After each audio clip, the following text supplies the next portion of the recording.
আমার প্রিয় নবী মুহাম্মদ রাসূলুল্লাহ যেখানে শুয়ে আছেন সেটা হচ্ছে আরশের চাইতে আরো বেশি দামি রাউজায়ে মুবারক। এই রাউজা শরীফে রাসূলুল্লাহ যাওয়ার আগে আল্লাহ রাব্বুল আলামিন আমার প্রিয় নবীর কাছে মালাকুল মউত আজরাইল আলাইহিস সালামকে পাঠাইলেন। চিৎকার দিয়ে বলুন সুবহানাল্লাহ। আল্লাহর প্রিয় নবী তিনি কেমন নবী? আল্লাহর নবী তিনি মৃত্যুবরণ করেছেন, কিছুক্ষণের জন্য তিনি মৃত্যুবরণ করেছেন। আল্লাহর নবীর ওফাত হয়েছে, তিনি কিছুক্ষণের জন্য আল্লাহর নবীর ওফাত শরীফ হয়েছে। ভাইরা আমার শুনুন, আল্লাহর প্যারা নবীর দরবারে আল্লাহ রাব্বুল আলামিন আজরাইলকে পাঠাইলেন। হে আজরাইল, আমার বন্ধু নবীজির কাছে তুমি চলে যাও। আমার বন্ধুর কাছে যাবে তুমি মানুষের সূরতে। সুবহানাল্লাহ বলেন, আরো জোরে বলেন কিসের সূরতে? আপনারা বলেন আজরাইল কি মানুষ না ফেরেশতা? আরো জোরে বলেন কি? এখন মানুষের সূরত ধরার কারণে কি সব সময় মানুষ বলবেন নাকি? মানুষ বলা যাবে না। আল্লাহ বলে আজরাইল মালাকুল মউত আমার বন্ধুর কাছে তুমি চলে যাও।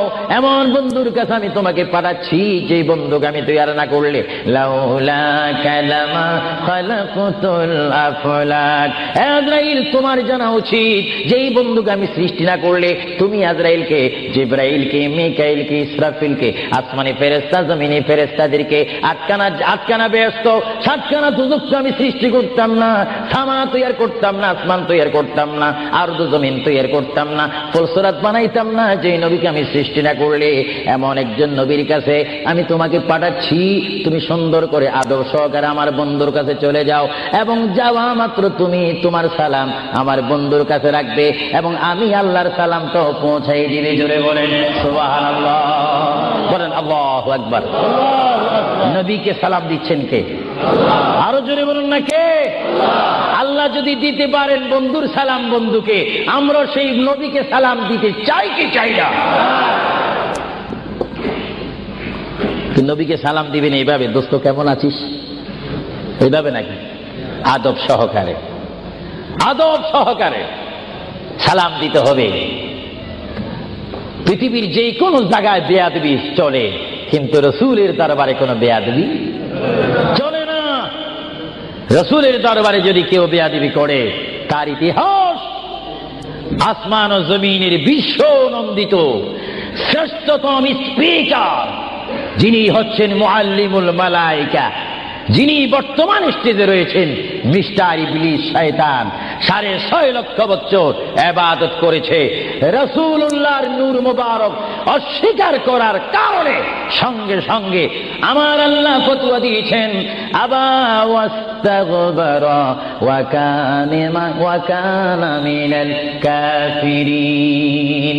আল্লাহ রাব্বুল আলামিন বলেন, ইবলিস তুমি তো অনেক ইবাদত করেছো, শুধুমাত্র বন্ধুর শানে বেয়াদবি করার কারণে আমি তোমার 6.5 লক্ষ বছরের ইবাদতকে রুইয়ের মতো তুলার মতো জ্বালিয়ে আমি তোমাদেরকে কুফার বানিয়ে দিলাম।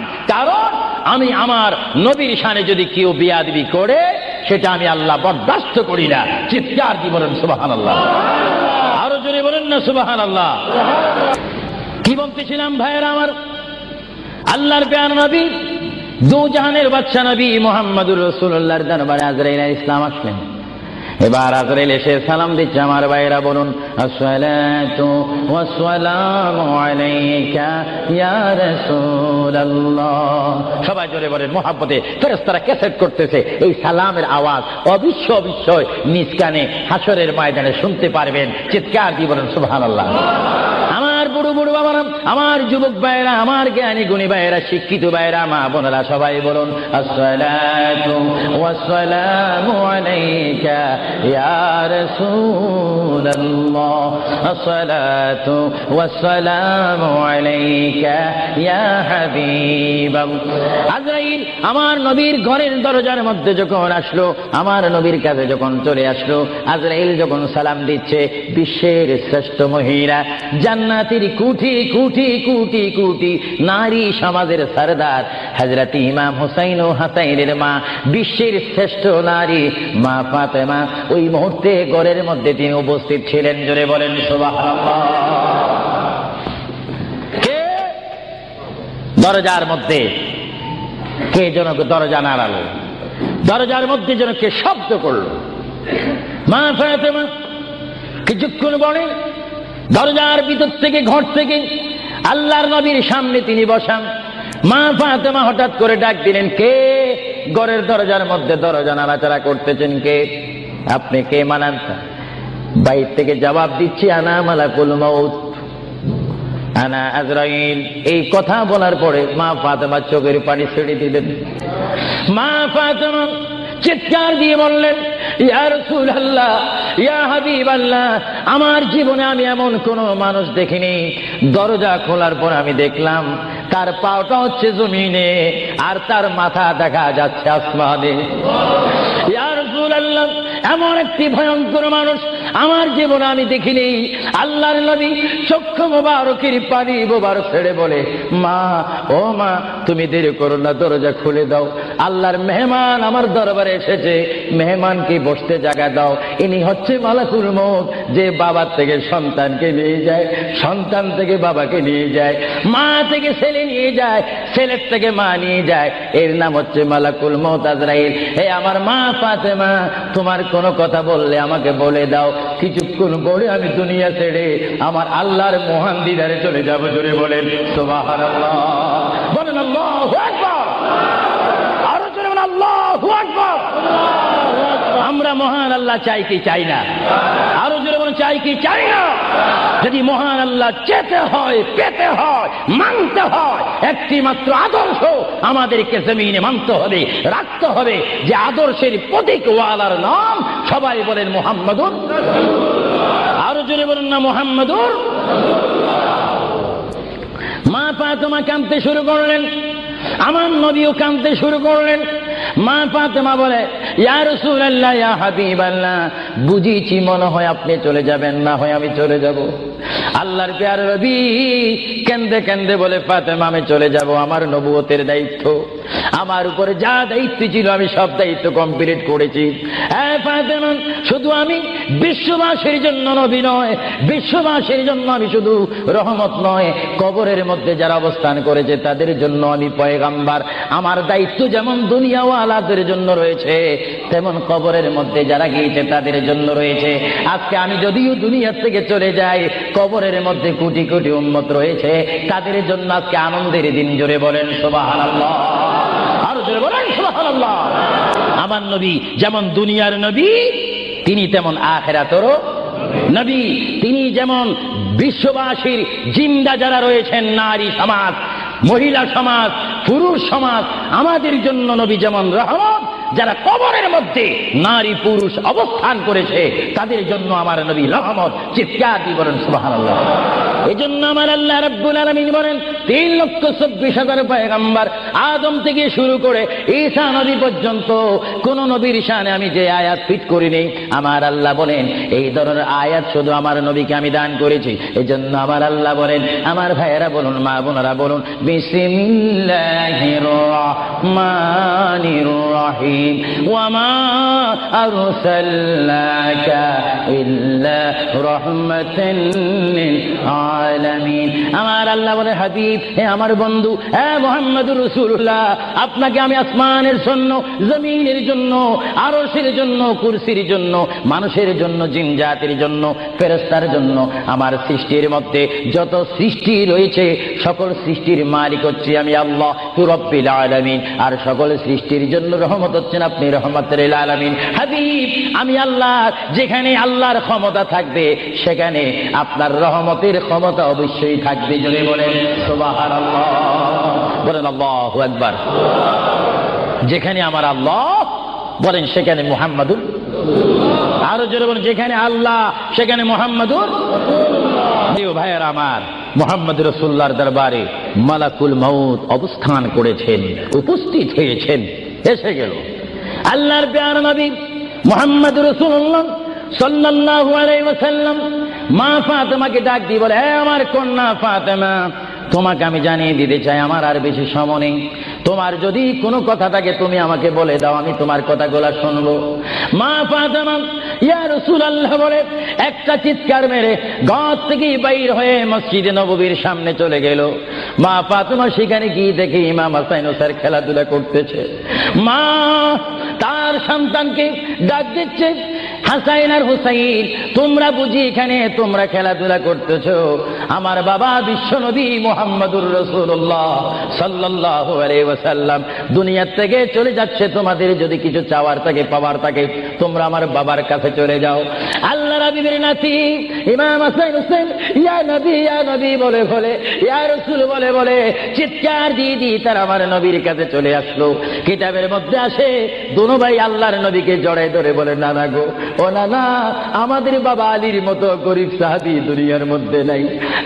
নানা, আমাদের মা ফাতেমা জান্নাতের মহিলাদের সরদার বলে আপনি ঘোষণা দিয়েছেন, আমাকে জান্নাতের নওজওয়ানদের সরদার বলে ঘোষণা দিয়েছেন।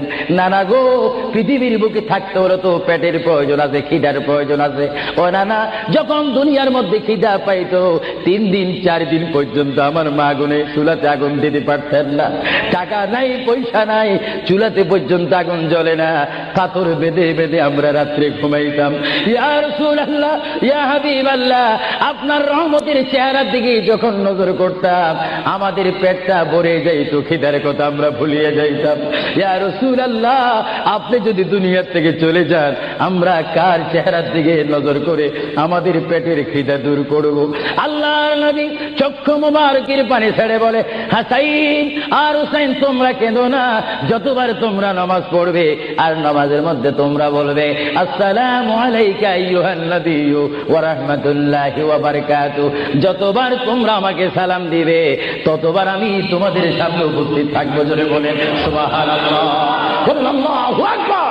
মুহাম্মদ রাসূলুল্লাহ সাল্লাল্লাহু আলাইহি ওয়াসাল্লাম তিনি নিজে কাঁদেন, হাসাইন কাঁদেন, হুসাইন কাঁদেন, আলীও কাঁদেন, ফাতেমাও কাঁদেন। আজরাইল বলেন, তিনি আজরাইলও কান্দা শুরু করেছেন। আমি পৃথিবীতে বহু মানুষের রূহ নিয়েছি, প্রাণ নিয়েছি, কিন্তু আমি মালাকুল মউত কোনোদিন কাঁদিনি। এখন আওলাদ রাসূলের অবস্থা দেখে যখন আজরাইলও কাঁদতেছেন, আল্লাহর প্রিয় নবী সাল্লাল্লাহু আলাইহি ওয়াসাল্লাম মা ফাতেমাকে ডাক দিলেন, হে আমার মেয়ে, তোমাকে আমি কত আদর করেছি, তোমার কোনো কথা আছে কিনা? মা ফাতেমা প্রশ্ন করলেন, ইয়া রাসূলুল্লাহ, আপনি তো দুনিয়া থেকে চলে যাবেন, দুনিয়া থেকে চলে যাওয়ার পরে এই জায়গাটার নাম হচ্ছে কবর, কবরের পরে একটা জায়গা হবে হাসর। এই হাসরের ময়দানে কোটি কোটি উম্মত, মা ব্যতীত, বাবা ব্যতীত, আত্মীয় স্বজন ব্যতীত অসহায় হয়ে মানুষ নফসি নফসি করবে, মানুষ নিজের ঘামে নিজেরা সাঁতার কাটবে। ইয়া রাসূলুল্লাহ, ওই বিশাল 12 সূর্যের চাপ মাথার উপরে থাকবে, ওই কঠিন মুসিবতের সময় আমরা আপনাকে কোথায় পাবো? আল্লাহর নবী কেঁদে কেঁদে বলেন, এ ফাতেমা, আমি তোমাকে জানিয়ে দিলাম, হাসরের ময়দানে তোমরা আমাকে একটি জায়গায় পাবে, যে জায়গার নাম হচ্ছে মিজান, যেখানে আমার উম্মতের নেক এবং বদি ওজন হবে। ওইখানে আমি নবী দাঁড়িয়ে থাকবো, আমার উম্মতকে যেন ফেরেশতারা জাহান্নামে নিতে না পারে। জোরে বলেন সুবহানাল্লাহ। আল্লাহর প্যারা নবী কেঁদে কেঁদে বলেন, ফাতেমা, আমাকে তুমি মিজান পাল্লা কাছে পাবে। আর ফাতেমা প্রশ্ন করলেন, ইয়া রাসূলুল্লাহ, যদি মিজানে যদি আপনাকে না পাই? আল্লাহর নবী কেঁদে কেঁদে বলেন, আমাকে তোমরা জাহান্নামের দরজার মধ্যে পাবে। ইয়া রাসূলুল্লাহ, সেখানে যদি না পাই ফুলসিরাতের গোড়ার মধ্যে পাবে। ইয়া রাসূলুল্লাহ, সেইখানে যদি না পাই হাউজে কাউসারের কিনারায় পাবে। মা ফাতেমা কেঁদে কেঁদে বলেন, বাবা গো, ইয়া রাসূলুল্লাহ, এতে টাইমে যদি 4টি জায়গার মধ্যে যদি আপনার উম্মত মুসিবতের মধ্যে পড়ে যায়, আপনার একা পক্ষে কিভাবে সম্ভব হবে তাদেরকে রক্ষা করার জন্য? আল্লাহর হাবিব চোখের পানি ছেড়ে বলে, ফাতেমা, তুমি আমাকে এতক্ষণ চিনতে পারো না গো ফাতেমা, তুমি জগতের বাবার মতো আমাকে বাবা মনে করো না। ফাতেমা, আকাশে যখন বৃষ্টি হয়, ওই বৃষ্টি পড়ার আগে আকাশে বিজলি মারে ঝিলিক মিলিক করে। ফাতেমা, আমার উম্মত গুনাহগারকে আমি রক্ষা করার জন্য বৃষ্টির মতো হাসরের ময়দানে দৌড়াদৌড়ি করব, একটা উম্মত তো আমি জাহান্নামে যাইতে দেব না। করে বলেন সুবহানাল্লাহ। আল্লাহর প্রিয় নবী, দু জাহানের বাদশা নবী মুহাম্মদুর রাসূলুল্লাহ সাল্লাল্লাহু আলাইহি ওয়াসাল্লাম, তিনি কেমন নবী? আল্লাহর প্যারা নবী, দু জাহানের বাদশা নবীকে তিনি ফাতেমার সাথে এই কথাগুলা বললেন। এই জন্য আমার ভাইয়েরা, যারা জ্ঞানী গুণী ভাইয়েরা রয়েছেন, জীবন পেয়েছি। জীবনটা পাওয়ার আগে মায়ের পেটের মধ্যে ছিলাম, মায়ের পেটে আসার আগে আমরা রূহ জগতের মধ্যে ছিলাম, রূহ জগতে আসার আগে আল্লাহ আমরা কুদরতের মধ্যে ছিলাম। বাইরে আমার প্রথম ছিলাম কুদরতের মধ্যে, তারপর আমি আপনি এসেছি আলমে আরওয়াহ রূহ জগতের মধ্যে, তারপরে বাবা এবং মায়ের মাধ্যমে আমরা এসেছি মায়ের পেটের মধ্যে। মার পেটকে আমরা বিশাল পৃথিবী মনে করেছিলাম। মায়ের পেট থেকে আমরা আসলাম ধরার বুকে জমিনের মধ্যে, আবার জমিন থেকে আমরা চলে যাব কবরের মধ্যে, কবরের মধ্য থেকে আমরা উঠবো হাসরের ময়দানে। হাসরের ময়দান কঠিন ময়দান হবে, যেই ময়দান নাম হাসরের ময়দান, যেই ময়দানে 12টি সূর্যের তাপ এক মোড়ম হাতের উপরে থাকবে। নিজেরা নিজের গামী সাঁতার করবেন, ইয়া নাফসি বলে বলে আমরা চিৎকার মারবো সেই হাসরের ময়দানে, কঠিন মুসিবতের ময়দানে 50,000 বছর আপনাকে আমাকে অবস্থান করতে হবে। আর সেই কঠিন হাসরের ময়দানে আমার নবী নিজেই হাদিস শরীফের মধ্যে বলেন, শাফাআতি লিআহলিল কাবাইর মিন উম্মতি। আল্লাহর প্যারা নবী হাদিস শরীফের মধ্যে বলেন, ওই ধরনের ওই শ্রেণীর উম্মতের জন্য আমার সুপারিশের দরজা খোলা থাকবে, যেই সমস্ত উম্মত আল্লাহর জমিনে গুনাহ করেছে, গুনাহ করার পরে আমার আল্লাহ ক্ষমা করেনি, বান্দা কাঁদার মতো কেঁদেছে, তারপর আল্লাহর দয়া হয়নি। ওই হাসরের ময়দানে উম্মতের চেহারা দেখে দেখে আমি নবী তাদের ডাইন হাত ধরে ধরে আমি সুপারিশ করে করে আমার মহান আল্লাহর গোসাকে পানি করে আমার উম্মত গুলিকে আমি জান্নাতে পৌঁছাই দেব। জোরে বলেন সুবহানাল্লাহ, বলেন ইয়া রাসূলুল্লাহ, আরো জোরে বলেন না ইয়া রাসূলুল্লাহ। নবী বলেন, শাফাআতি লিআহলিল কাবাইর মিন উম্মতি, আমার গুনাহগার উম্মত যাদের অন্তরে আমার প্রেম ভালোবাসা রয়েছে, আমি রাসূল পাখির মতো উড়িয়ে উড়িয়ে হাসরের ময়দানে আমার উম্মতগুলিকে আমি ডান হাতে ধরে ফুলসিরাত না দেখে মতো তাদেরকে আমি জান্নাতে পৌঁছাই দেব। বলেন না সুবহানাল্লাহ। এই ক্ষমতা রাসূলুল্লাহকে দিয়েছেন কে? আরো জোরে বলুন কে? এবার আমার নবী মালাকুল মউত আজরাইলকে ডাক দিলেন, মালাকুল মউত আজরাইল, তুমি তোমার কাজ করতে পারো। আজরাইল ইসলাম বলে, ইয়া রাসূলুল্লাহ, দেখেন আমার নবীর মউত কি রকম। আজকে অনেকে বলেন নবীর মরে গিয়েছে, ভালো কথা তারা জানেন না বলে এই কথা বলেন। আমি ভাই ফিতনা চাই না, ঝগড়া চাই না, কাটাকাটি চাই না, কিন্তু কেউ যদি কাউকে গালি দেয়, কিন্তু গালির যদি কিছু জবাব দেওয়া না হয় তাহলে গালিটা সত্য হয়ে যায়।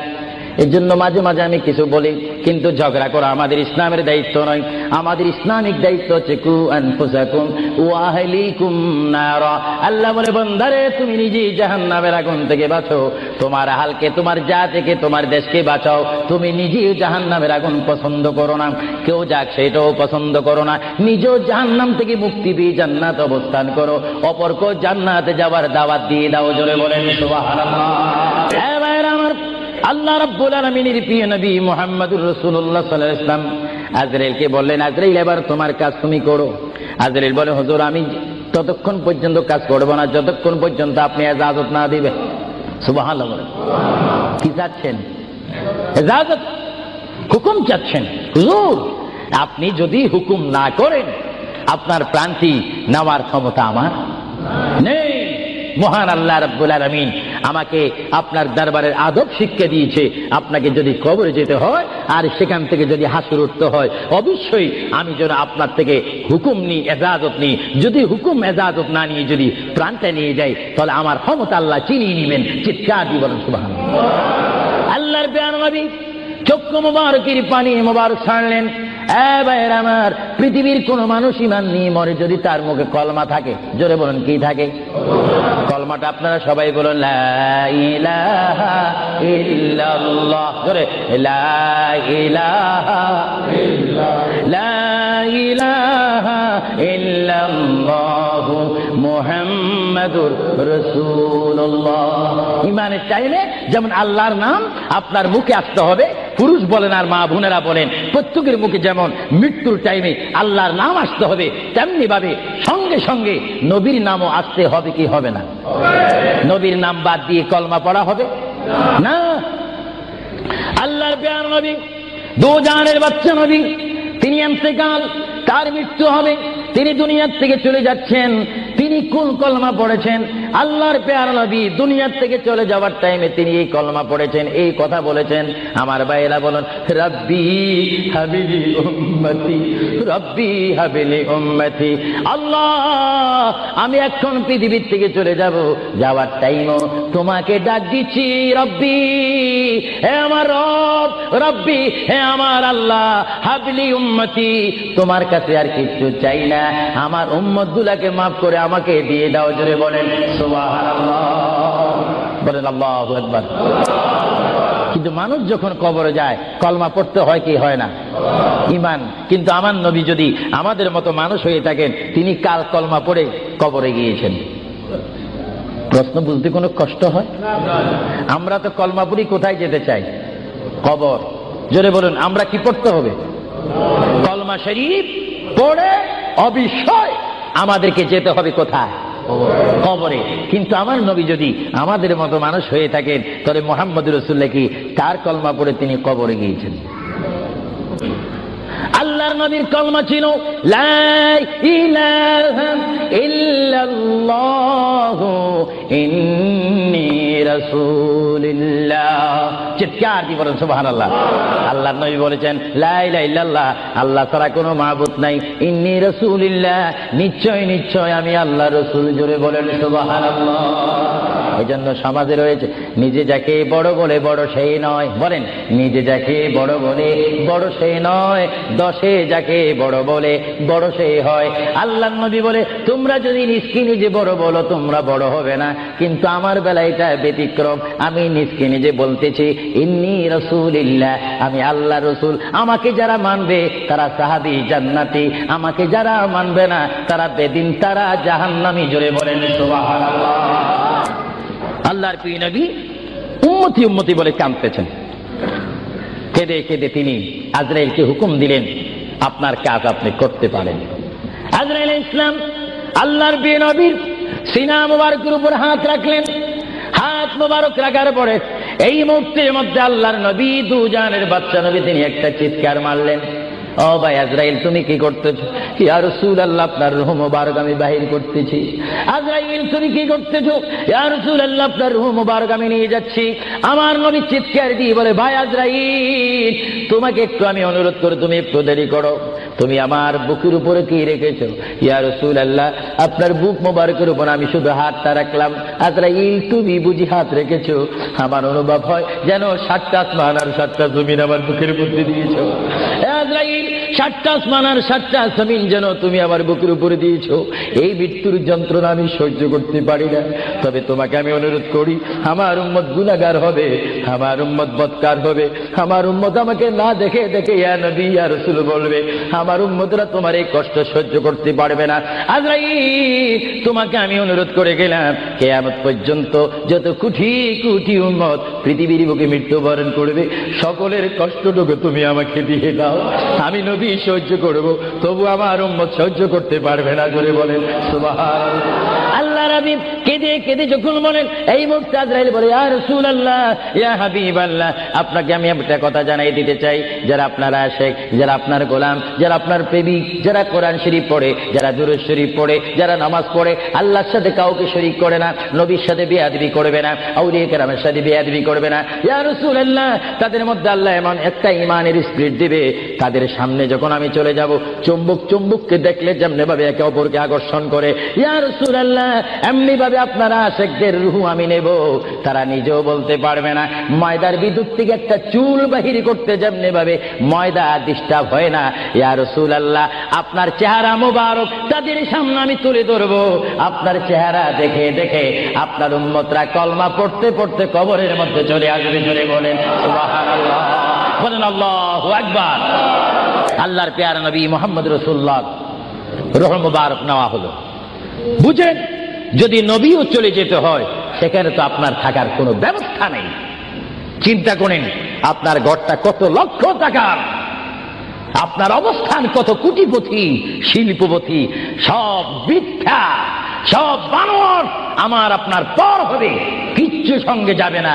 একমাত্র রাসূলুল্লাহর সুন্নাত, আল্লাহর হুকুম, রাসূলুল্লাহর আদর্শ আমার আপনার কবর ও হাসরের নাজাতের ফয়সালা হবে। চিৎকার দিয়ে বলেন সুবহানাল্লাহ। মুহাম্মদ রাসূলুল্লাহর রূহ মুবারক নেওয়া হলো, নিয়ে গেলেন। সাহাবায়ে কেরামের মধ্যে চিৎকার শুরু হলো, প্রিয় নবী চলে গেলেন। আল্লামা শেখ আব্দুল হক মুহাদ্দিস দেনবী মাদারিসুন নবুয়তের মধ্যে তিনি বলেন বিশ্বের শ্রেষ্ঠতম ক্লাস নম্বর 1 মুহাদ্দিস, যার সিনার মধ্যে লক্ষ লক্ষ হাদিস মুখস্থ ছিল। তিনি মাদারিসুন নবুয়ত ফারসি কিতাবের মধ্যে তিনি লেখেন, মুহাম্মদ রাসূলুল্লাহর রূহ মুবারক যখন নেওয়া হলো, আল্লাহর পেয়ারা হাবিবের রূহ মুবারক নিয়ে আসমানে আজরাইল প্রথম আসমানে চলে গেলেন। জোরে বলেন কোথায়? প্রথম আসমানে গেল, দ্বিতীয়, তৃতীয়, চতুর্থ, পঞ্চম, ষষ্ঠ, সপ্তম আসমানে যখন চলে গেল, ওই সপ্তম আসমানে যাওয়ার পরে আল্লাহ রাব্বুল আলামিন হাকামুল হাকিমিনের ওই পাঠানো আজরাইল তিনি চিৎকার দিলেন ফেরেশতাদের মহলের মধ্যে গিয়ে, ফেরেশতাদের কাছে গিয়ে তিনি একটা চিৎকার দিলেন, ফেরেশতারা তোমরা একটু আমাকে বিপদ থেকে রক্ষা করো। আমি জীবনে অনেক রূহ নিয়েছি, কিন্তু এমন একটা চিন্তা অনুভব করিনি মুহাম্মদ রাসূলুল্লাহর রূহ মুবারক আমার হাতের মধ্যে, এই রূহুর নূরের তাজাল্লি আমি সহ্য করতে পারছি না, তোমরা এই নূরটা একটু গ্রহণ করো। ফেরেশতারা জবাব দিচ্ছে, এ আজরাইল, মুহাম্মদ রাসূলুল্লাহর রূহ মুবারক জায়গার মধ্যে এখানে কোনো জায়গা নাই। এইভাবে আজরাইল আরশ, কুরসি, লৌহ কলম সব জায়গার মধ্যে গেলেন, লাহুতে গেলেন, মালাকুতে গেলেন, রূহ মুবারক কোথাও রাখার জায়গা নাই। কিছুক্ষণ পরে আমার আল্লাহ ডাক দিয়ে বলে, আজরাইল, আমার বন্ধুর রূহ মুবারক তোমাকে আনার জন্য বললাম, শুধু একটু পরীক্ষা করলাম, বিশ্ববাসীকে শিক্ষা দিয়ে দিলাম। হে আজরাইল, আমার বন্ধুর রূহ মুবারক বন্ধুর বডি ছাড়া দ্বিতীয় কোনো জায়গা রাখিনি এই বন্ধুর রূহ মুবারক রাখার জন্য। হে আজরাইল, তুমি দেরি করো না, যে মদিনার থেকে সাহাবায়ে কেরামের সামনে বন্ধুর রূহ মুবারকটা নিয়ে এসেছো, আবার ওই জায়গায় গিয়ে রূহ মুবারকটা দিয়ে আসো। চলে বলেন সুবহানাল্লাহ, বলেন আল্লাহু আকবার, বলেন ইয়া রাসূলুল্লাহ। এটা হুকুম কার? রূহ মুবারকটা আবার নিয়ে আসলো। রূহ মুবারক নিয়ে আসার পরে হযরত আব্বাস বলেন, হযরত আলী বলেন, হযরত ওমর বলেন, সাইয়্যিদনা আবু বকর সিদ্দিক বলেন, বিশেষ করে হযরত আব্বাস রাদিয়াল্লাহু তাআলা বলেন, আমি দেখতে পেলাম আল্লাহর নবী চেহারা মোবারক উপর কাপড় ছিল। কাপড়টা যখন ছিল, হঠাৎ করে আমি দেখি আল্লাহর নবীর জবান মোবারক যেন নড়াচড়া করতেছে। সুবহানাল্লাহ। হযরতে আব্বাস বলেন, আমি ওমরকে ডাক দিলাম, সাইয়্যিদনা আবু বকরকে ডাক দিলাম, এ সাহাবীরা, তোমরা কেঁদো না, আল্লাহর নবী মরে নেই, আল্লাহর নবী মৃত্যুবরণ করতে পারে না, আল্লাহর নবী যদি মরে যায় আল্লাহর রহমত শেষ হয়ে যাবে। তোমরা দেখো রে, আল্লাহর নবী যেন জবান মোবারকে কি জানি বলতেছে। হযরতে সাইয়্যিদনা আবু বকর বলেন, আমার কানটি, আমার ডাইন কান আল্লাহর নবীর জবান মোবারক উপরে যখন দিলাম, আমি দেখতেছি আল্লাহর হাবিব জবান মোবারক দিয়ে বলতেছে, রব্বি হাবিলি উম্মতি, রব্বি হাবিলি উম্মতি। আল্লাহর হাবিবের সাহাবায়ে কেরাম চিৎকার মারি বলে, আল্লাহর নবী মরতে পারে না।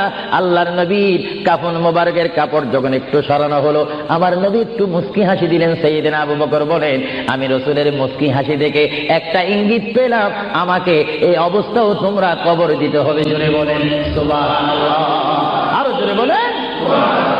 সাইয়্যিদনা আবু বকর সিদ্দিক বুঝে গেলেন, আল্লাহর নবীকে গোসল দেওয়া হলো, সব কিছু দেওয়া হলো, জানাজা পড়াই ইমাম বিহীন আমাদের জানাজা পড়তে হয় ইমামের নেতৃত্বে। 4 তাকবীরের সহিত কি পড়ে? জানাজা। আরো জোরে বলেন, কি পড়ে? ইমাম কি পিছিয়ে থাকে না সামনে থাকে? কিন্তু আমার নবীর জানাজা এইভাবে হয়নি। আমার নবীর জানাজা কিভাবে হয়েছে জানেন? কুররাতুল ওয়াইজিন দুররাতুন নাসিহিন কিতাবের নাম বলে দিচ্ছি মাআরিজুন নবুওয়াত, কিতাবের নাম বলে দিচ্ছি মাকামে নবুওয়াত, শাওয়াহিদুন নবুওয়াত। এই কিতাবখানা লেখা হয়েছে আজ থেকে প্রায় 850 বছর পূর্বে। আল্লামা আব্দুর রহমান নুরউদ্দিন জামি রহমাতুল্লাহ আলাইহি কিতাবের মধ্যে উল্লেখ করেন, মুহাম্মদুর রাসূলুল্লাহ সাল্লাল্লাহু আলাইহি ওয়াসাল্লাম এমন একজন পয়গম্বর যার মৃত্যু এমন একটা মৃত্যু হয়েছে, যিনি কবর শরীফে যাওয়ার আগে তার নামাজে জানাজা পড়েছেন। সমস্ত ফেরেশতারা এসে তাওয়াফ করে করে, সমস্ত সাহাবীরা চতুর্দিকে তাওয়াফ করে করে, দুরূদ শরীফ পড়ে পড়ে নবীকে কবরের মধ্যে নিয়েছেন। জোরে বলেন সুবহানাল্লাহ। তোর নবীর জানাজা, আমাদের জানাজা যেমনি ভাবে পড়া হয়, নবীর জানাজাও তেমনি ভাবে পড়া হয়নি। কারণ আমাদের জন্য, মৃত্যু ব্যক্তির জন্য জানাজা কি ফরজে কিফায়া, আর আমার নবী কি মরা না জিন্দা? আওয়াজ বোঝা যায় নবী মরে গেছে। আরো আরো জোরে বলেন, নবী মরা না জিন্দা? আপনার মদিনা শরীফ যান, মরা নবীর কাছে না জিন্দা নবীর কাছে? নামাজে নবীকে সালাম দিচ্ছেন, মরা নবী না জিন্দা নবী?